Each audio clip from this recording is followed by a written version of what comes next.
March 30ஆம் தேதி உலக இட்லி தினம் கொண்டாடப்படுவதை முன்னிட்டு சென்னையில் இட்லி கண்காட்சி நடைபெற்றது.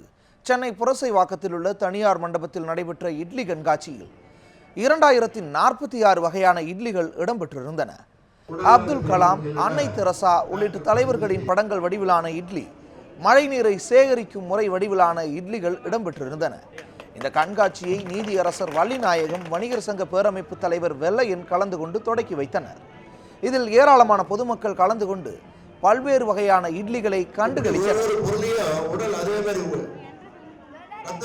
2000 சொல்லி 2500 வகைகளை பண்ணியிருக்காரு. பண்ணுற சாதாரண விஷயம், மிக பெரிய எடையுள்ள இட்லி கூட பண்ணியிருக்கிறாரு. இது வந்து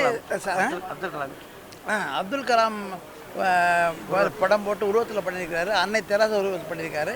இது சாதாரண விஷயம் இல்லை. அதாவது நினைச்சவரி, அதாவது ஒரு காரியத்தை கலை உணர்வோடு செய்யக்கூடிய அளவில் அவர் பண்ணுறாருன்னு சொன்னால் அது பெரிய விஷயம்.